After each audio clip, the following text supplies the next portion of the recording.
Sir আপনি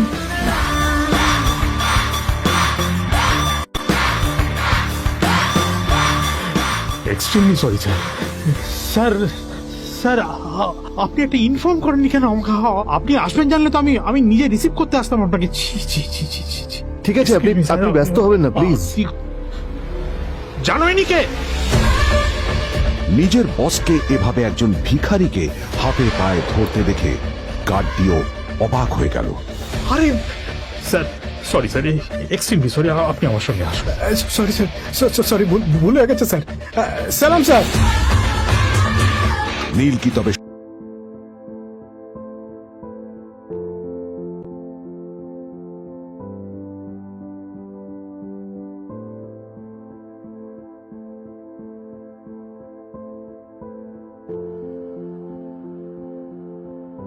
আদ্রিতার চোখে নীল ছিল নিছকই একজন চাকর। সে সারাদিন আদ্রিতার ভাই ফরমাস খেটেও ওকে সন্তুষ্ট করতে পারত না।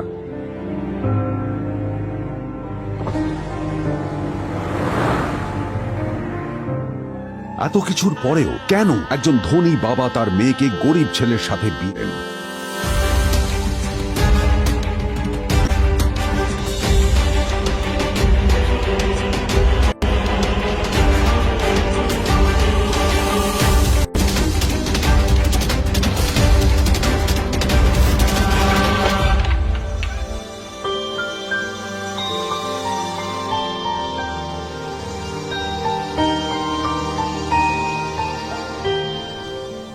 এবং তারপরে সেই মেয়েটি তার গরিব স্বামীর কাছ থেকে নতুন বছরে এমন একটা গিফট পেয়েছিল যে তার চক্ষু স্থির হওয়ার জোগাড় হয়েছিল। আর ওর স্বামী সম্পর্কে সত্যিটা জানার পর তো ও প্রায় অজ্ঞান হয়ে গিয়েছিল।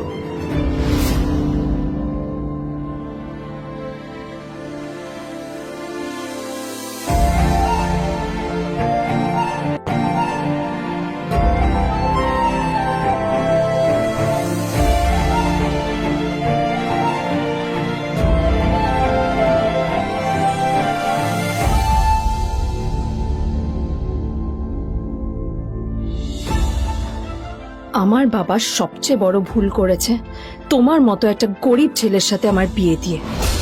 আমার সব বন্ধুদের স্বামীরা ওদের কত দামি দামি গিফট দেয়, আর তুমি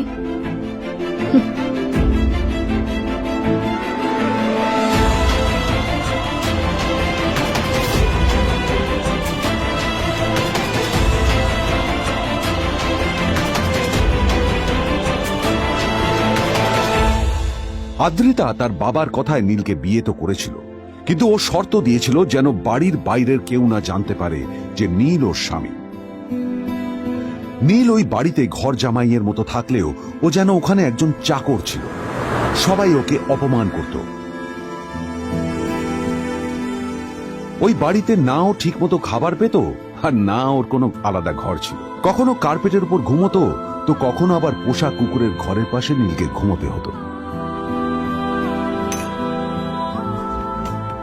হাত খরচ মেটাতে ও এক জায়গায় ওয়েটারের কাজও করত। আদ্রিতা তার বন্ধুদের বলেছিল যে আদ্রিতা বিদেশে বিয়ে করেছে আর তার স্বামী লন্ডনের একজন খুব বড় বিজনেসম্যান। কিন্তু যখন আদ্রিতার বন্ধুরা ওকে ওদের স্বামীদের দেওয়া দামি দামি গিফটগুলো দেখাতো, তখন লজ্জায় ওর ভিতরটা পুড়ে ছাই হয়ে যেত।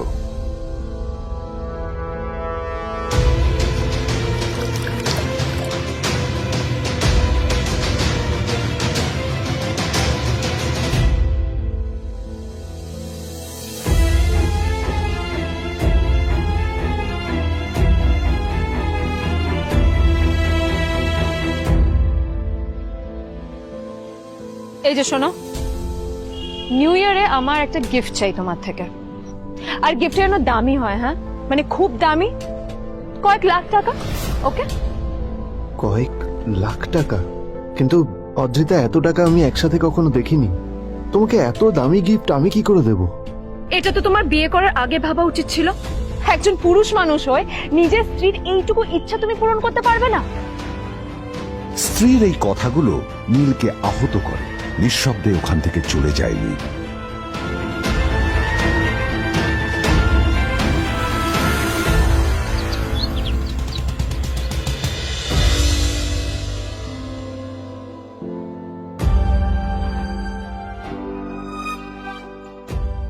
দুদিন পর নিউ ইয়ার পার্টির আগে নীল আদ্রিতার কাছে এসে একটা গিফট প্যাক দেয়।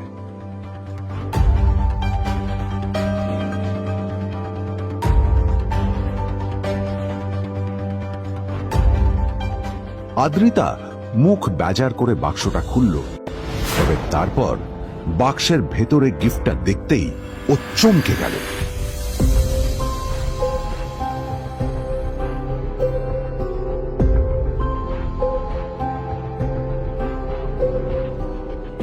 এই এই ফোনটা মানে এটা তো একটা স্পেশাল এডিশন। এটার দাম তো 3 কোটি টাকা। তুমি এটা পেলে কোথা থেকে? আসলে আসলে এটা অরিজিনাল নয়। আমি ওই ফোনটারই একটা কপি এনেছি।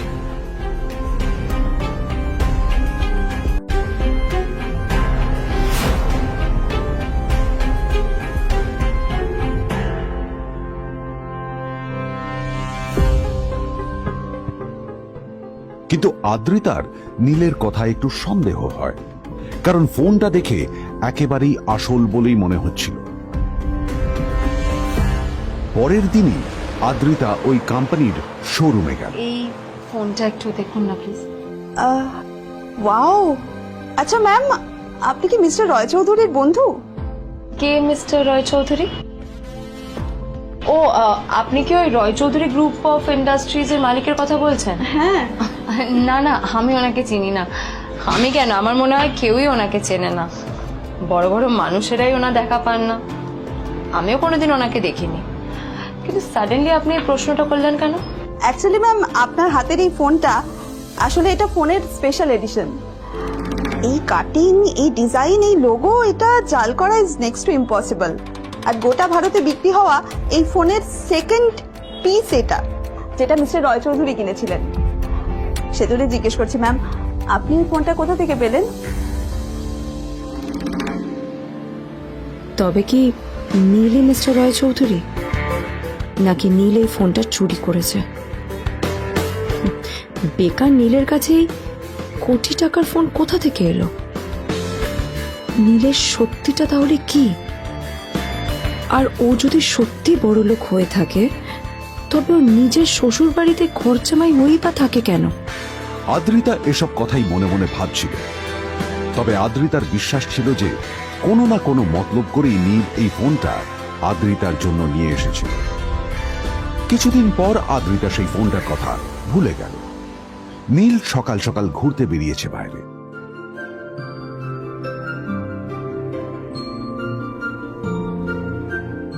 কটা বাজে রে? আমার খুব লেট হয়ে গেছে বুঝলি। তোরা খেল, ঠিক আছে? তোরা খেল, আমি আসছি।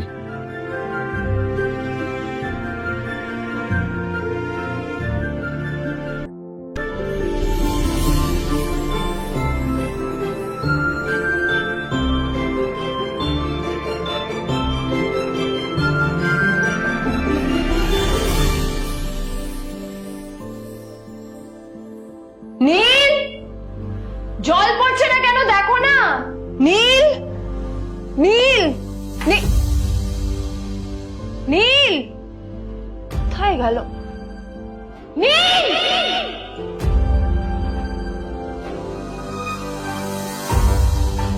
নীল, নীলকে ডাকছে কেন বলতো? ওইদিকে বাড়িতে আদ্রিতা আর চিত্রা আশ্চর্য হয়ে গেল যে নীল হঠাৎ কোথায় উধাও হয়ে গেল। মা তোমাকে কিছু বলে গেছে নীল? হ্যাঁ, কোথায় গেছে ও? না, আমি ওর কোনো খোঁজ খবর রাখি না। আমার একটা কথা মনে হচ্ছে, ওকে না এবার একটু শীতে করতে হবে। একটা কাজে যদি আসতো ছেলেটা, যখনই কোনো কাজের কথা বলি ভ্যানিশ হয়ে যায়। আমি ওকে বলেছিলাম আর&বি গোল্ডেন ডায়মন্ড থেকে আমার সেটটা নিয়ে আসতে, আনেনি। আনেনি। আজকেও ভালো করে অফিসে নিয়ে যাব, ভ্যানিশ হয়ে গেল। কোথায় গেল কে জানে। আমার ভাগ্যে জুটেছে এরকম একটা ছেলে। দিদি, তুমি তুমি কেন বিয়েটা দিয়েছিলে আমাকে? এটা আবার কি বলছিস? আমার কি দোষ? দেখ, ওই অসভ্য ছেলেটার সাথে বিয়ে দিতে চাইনি। যা করেছে তোর বাবা করেছে, এটা আমার কোনো দোষ। তখনই হঠাৎ নীল সেখানে এসে উপস্থিত হলো, কিন্তু ও দুজনকে উপেক্ষা করে ভিতরে চলে যাওয়াই শ্রেয় মনে ও, করল। এই যে লাট সাহেব ফিরলেন রাজকার্য করে। এদিকে এসো, তোমার ফাঁকিবাজির আলোচনাই এখানে চলছে। মা এসো। প্লিজ থাক, মা থাক, ভাল লাগছে না। এমনিতেই অফিসের জন্য আমার লেট হয়ে যাচ্ছে, আর বিজন আমার ওয়েটও করছে। বিজনের নাম শুনেই নীলের মুখটা ফ্যাকাশে হয়ে গেল। আদ্রিতা নীলকে উপেক্ষা করেই বলল, আরে যে এই ছেলেটার মতো আর একটা ফাঁকি বাজনা তুমি পাবে না। তুমি কেন দাঁড়িয়ে আছো? এই যে শোনো শোনো শোনো শোনো, দাঁড়িয়ে আছো কেন? তোমাকে আমি বলেছিলাম আর.এন. গোল্ড ডায়মন্ডস তোমার সেটটা তুলেছো, চলোনি তো। এইটা চাই না আমার।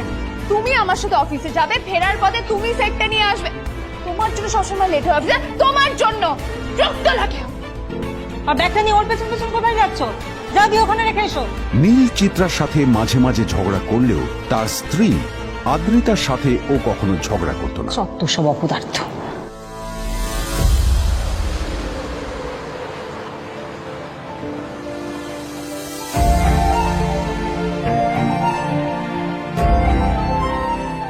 কিছুক্ষণের মধ্যেই তারা আদ্রিতার অফিসে পৌঁছে গেল। আদ্রিতা গাড়ি থেকে নামতে নামতে দেখলো যে তার কাছে অনেকগুলো ফাইল আছে। নীলের দিকে তাকিয়ে ওকেই ফাইলগুলো নিয়ে ভেতরে আসতে বলল। চলো, হাঁ করে দাঁড়িয়ে আছো কেন? ফাইলগুলো নিয়ে ভেতরে এসো।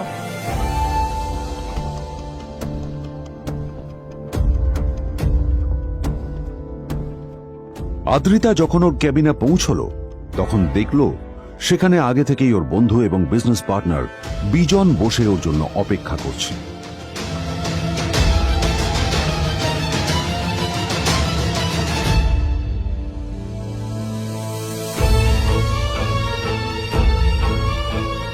কোথায় ছিলে বলো? আমি 1 ঘন্টা ধরে তোমার জন্য এখানে ওয়েট করছি। এই লোকটার কি কোনো কাজকর্ম নেই? 1 ঘন্টা ধরে বসে আমার স্ত্রী আদ্রিতার জন্য অপেক্ষা করছে। সরি বিজন, আমি খুবই দুঃখিত যে বাড়ির কিছু লোকের জন্য না আমার সবসময় লেট হয়ে যায়। আদ্রিতার কথা শোনার পর বিজনের 1 ঘন্টা অপেক্ষা করার অভিযোগ 1 মুহূর্তের মধ্যে মিলিয়ে গিয়েছিল। কি হলো, হাসছো কেন? লটারি পেলে নাকি? Lottery?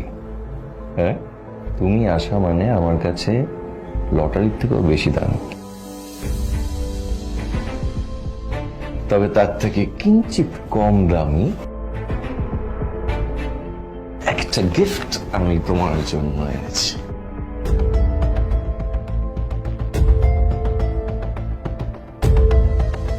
This is a rare diamond necklace for you.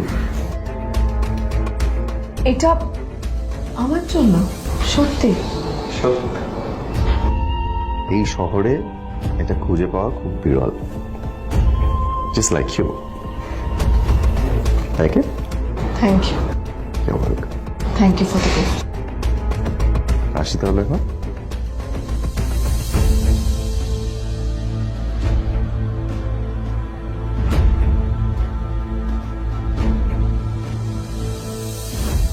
Adrita, আমি আজ পর্যন্ত তোমাকে কোনো রকম উপদেশ দিইনি, কিন্তু আজ আমি তোমাকে বলতে বাধ্য হচ্ছি। এই যে এই লোকটা তোমাকে শুধুমাত্র ইমপ্রেস করার জন্য একটা নকল সস্তার হীরের গয়না দিয়ে গেছে। এরকম একটা লোকের সাথে তোমার মেশা উচিত না। ভবিষ্যতে কিন্তু তুমি বিপদে পড়বে।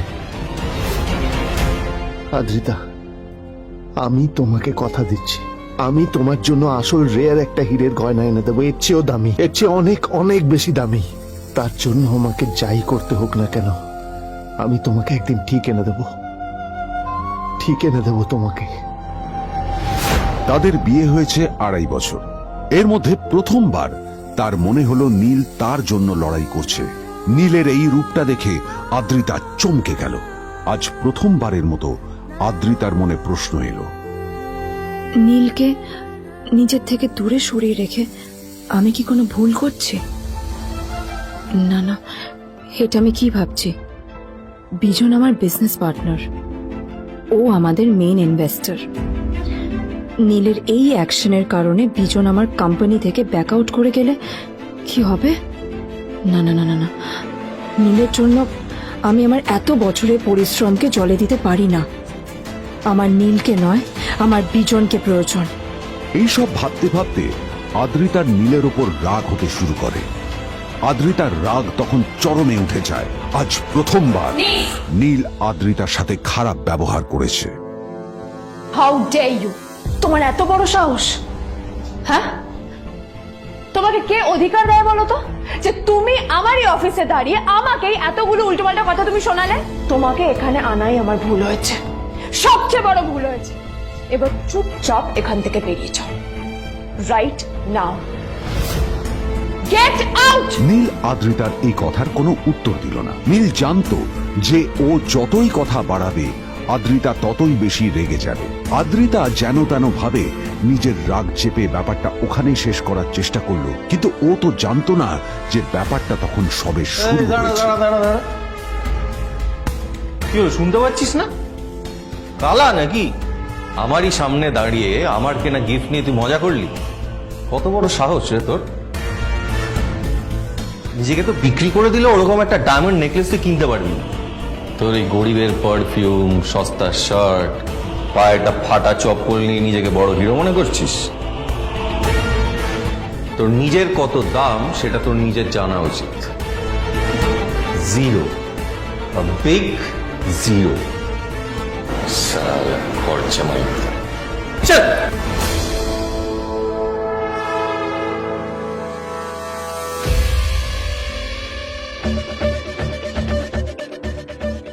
নীল তখনও ঝামেলা করার মেজাজ ছিল না, কিন্তু যখন কেউ অন্যের নীরবতা সুযোগ নিতে শুরু করে তখন কথা বলাটা প্রয়োজন। নীল আঙুল তুলে পেছনের দিকে ইশারা করে। প্রথম কথা, ওই যে ওখানে দাঁড়িয়ে আছে, ও আমার স্ত্রী।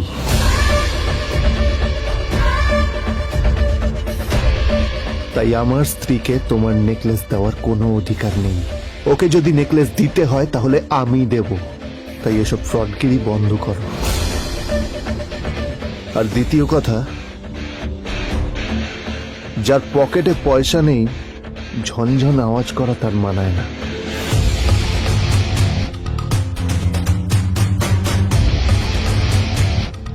নীল বিজনকে তার সোয়াগ দেখিয়ে বেরিয়ে গেল।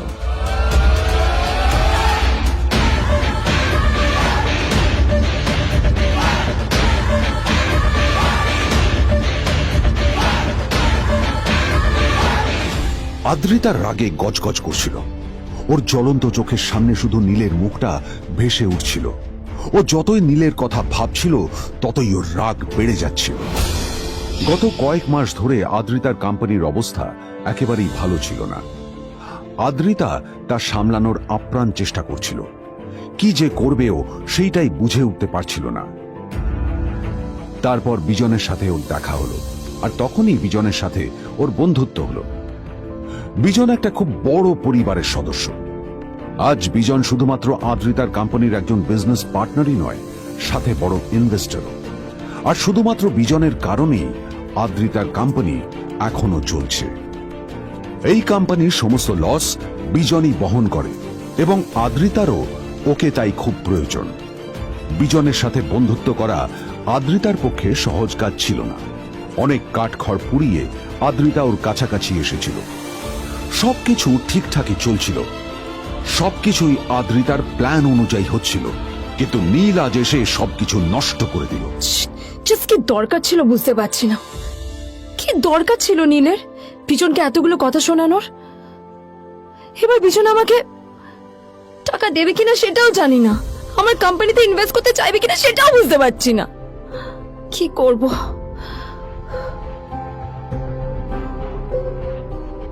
এখন আদ্রিতা ওকে কিভাবে বোঝাবে? ভুল করে যদি বিজন ওর টাকা ফেরত চায় তবে আদ্রিতার কোম্পানি সেন কর্পোরেশন খুব বড় সমস্যায় পড়ে যাবে। তারপর কি হবে? সেন পরিবারের দেখভাল কে করবে? এইসব ভাবতে ভাবতে আদ্রিতা নিজের উপরেও রেগে গেল। আসলে দোষটা ওর নিজেরই। আদ্রিতা কেন নীলকে ওদের মাঝে আনতে গেল? নীলকে অফিসে নিয়ে আসারই বা কি দরকার ছিল? আর যদি সে নীলকে সাথে করে না আনতো তাহলে বিজন এখন ওর সাথেই বসে থাকতো।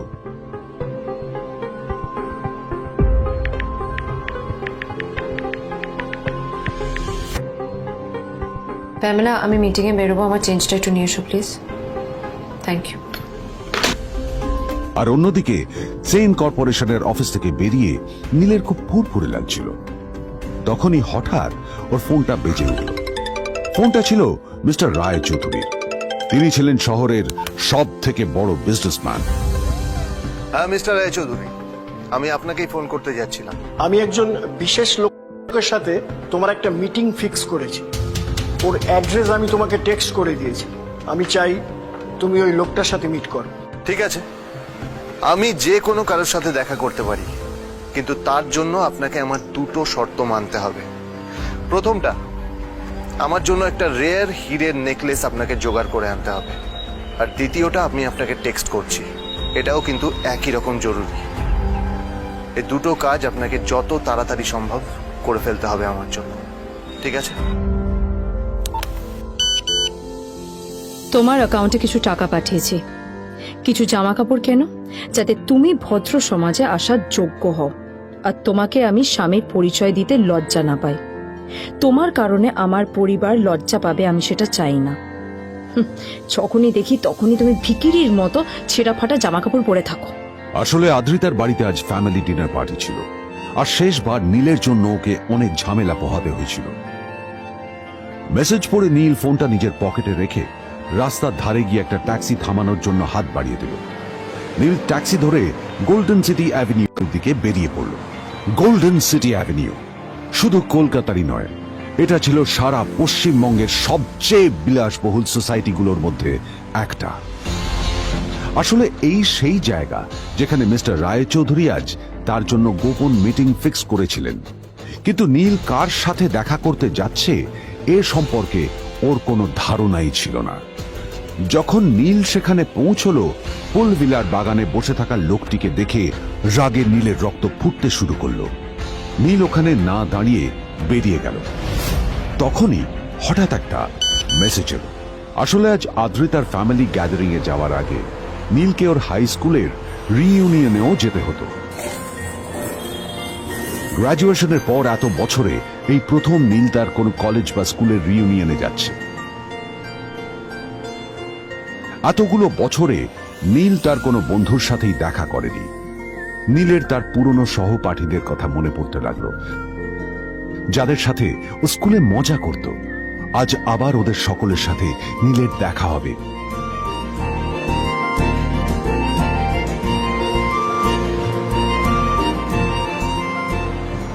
আর এই সব কিছু ভেবেই নীল এক্সাইটেড হয়ে যাচ্ছিল। আসলে সোহিনীকে নীল তার স্কুল টাইমে পছন্দ করত।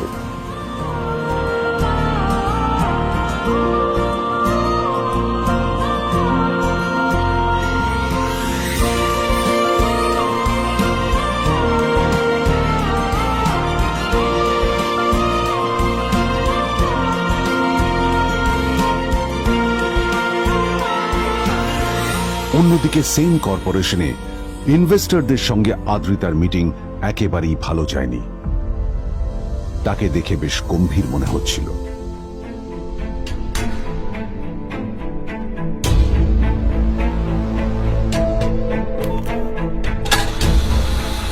ভাই, পৃথিবীতে এমন লোকও আছে, কি দিমাগ দেখলি? হ্যাঁ, কাজকর্ম তো কিছু করার নেই, আর কিছু করেও না। হ্যাঁ, শুধু চলে এসছে আমাদের ম্যাডামকে রাখাতে। এই 1 বছরে না কিচ্ছু বদলায়নি। আরে আমি তো ভেবেছিলাম যে এর সাথে ম্যাডামের আর কোনো সম্পর্কই নেই, কিন্তু না, এখন যা দেখছি উল্টে ম্যাডামের মাথায় উঠে নাচছে।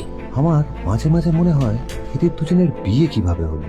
আর বিয়ে তো অনেক পরের কথা, 2 বছর হয়ে গেল এদের এখনো ডিভোর্স হলো না। হ্যাঁ, আমার তো ভাবলে কিরকম অবাক যা লাগছে। বলেছিস।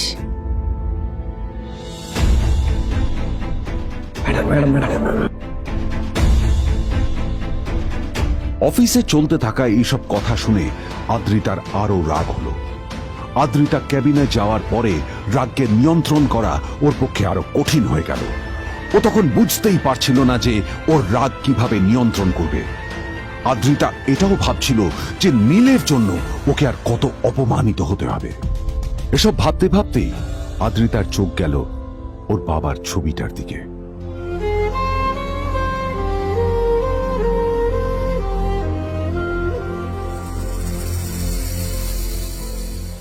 আমি তো তোমার সবচেয়ে প্রিয় মেয়ে ছিলাম বাবা, তাই তাই আমি সবসময় ভেবেছি যে তুমি আমার জন্য যাকে সিলেক্ট করবে সে সব থেকে শ্রেষ্ঠ হবে। তাই আমি নিজে থেকে কখনো কোনো রিলেশনশিপে যাইনি, আর তোমার কাছে বিয়ের কোনো শর্তও রাখিনি। কিন্তু কিন্তু তুমি না আমার সাথে কি করলে? এই গাধাটার সাথে আমাকে বিয়ে দিলে। আমার আমার জীবনটা নষ্ট হয়ে গেল, শেষ হয়ে গেল।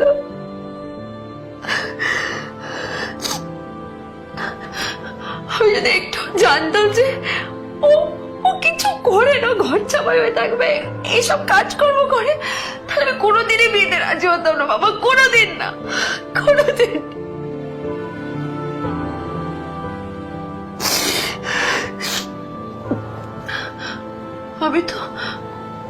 আমি তো সবসময় ভাবতাম যে বাবা মারা তাদের সন্তানের ভালো চায়, কল্যাণ চায়, তাদের জন্য চিন্তা করে। কিন্তু কিন্তু বাবা, তুমি আমার জন্য একটু চিন্তা করোনি। তুমি শুধু তোমার শেষ কর্তব্যটুকু করতে চেয়েছিলে, শেষ ইচ্ছাটুকু রাখতে চেয়েছিলে, পালন করা হয়ে গেছে, আর আমাদের তুমি ছেড়ে চলে গেলে। তুমি আমাকে ছেড়ে চলে গেলে। অন্যদিকে নীল রিইউনিয়ন পার্টির জন্য হোটেল প্রাইম স্টারের দিকে রওনা হলো। হোটেল প্রাইম স্টার ছিল শহরের সবচেয়ে দামি হোটেল। ওখানে শহরের সব বড় লোকেরা যাতায়াত করত। নীল যখনই তার পুরনো বাইকটা নিয়ে ওখানে পৌঁছলো, ওর পুরনো জামা কাপড়, পুরনো বাইক আর ওর পায়ে ছেঁড়া চপ্পল দেখে সিকিউরিটি গার্ড ওকে গেটের বাইরেই আটকে দিল। থাম থাম, এই কোথায় যাচ্ছিস শালা ভিখিরি? না না দাদা, আপনি আমাকে ভুল বুঝছেন। আসলে আমাকে ইনভাইট করা হয়েছে, আমি এই হোটেলেই এসেছি। শালা মিথ্যে কথা বলার জায়গা পাস না? হ্যাঁ, মিথ্যে কথা বলার আগে নিজের চেহারাটা তো দেখতিস। এটা একটা প্রাইম হোটেল, বুঝেছিস? এখানে সব শহরের বড় বড় লোকেরা তাদের বড় বড় গাড়ি নিয়ে আসে। শালা তোর মতো একটা ভিখিরি একটা ফ্যাট প্যাটে আওয়াজ বের করা বাইক নিয়ে চলে এসেছিস, আর আমি তোকে ঢুকতে দেবো? না দাদা, আমাকে ইনভাইট করা হয়েছে। আমাকে শুনুন, শুনুন না, আরে চল, আমাকে একবার ঢুকতে দিন আমাকে। নীল পড়ে যেতেই একটা দামি গাড়ি ওখানে এসে দাঁড়ালো। এই গাড়িটি আর অন্য কারো নয়, হোটেল প্রাইমের মালিক মিস্টার খান্নার ছিল। কি হচ্ছে কি এটা? হোটেলের গেটের সামনে এসব এসব ক্যাশ চলছে এখানে। হোটেলের বদনাম হবে না এতে? স্যার দেখুন না, এই যে ভিখিরিটা হোটেলে ঢুকতে যাচ্ছে, আমি বারণ করছি, শুনছে না স্যার? শালা, আপনি কি করতে আছেন? কে, কি হচ্ছে দেখি দেখি কে? মিস্টার খান্না তার চশমা খুলে নীলের দিকে দেখলেন, আর ওনার মুখটা হাঁ হয়ে গেল।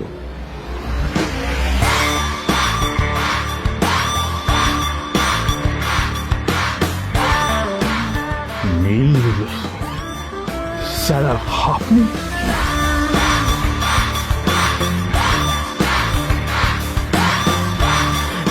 Extremely sorry sir. Sir sir, আপনি একটা ইনফর্ম করেননি কেন আমাকে? আপনি আসবেন জানলে তো আমি নিজে রিসিভ করতে আসতাম আপনাকে। ছি ছি ছি ছি ছি ছি। ঠিক আছে, আপনি ব্যস্ত হবেন না প্লিজ। জানোইনি কে? নিজের বসকে এভাবে একজন ভিখারিকে হাতে পায়ে ধরতে দেখে গার্ডটিও অবাক হয়ে গেল। আরে sir, sorry sir, extremely sorry, আপনি আমার সঙ্গে আসবেন। সরি স্যার, সরি, ভুল হয়ে গেছে স্যার। সালাম স্যার। নীল কি তবে সত্যিই একজন খুব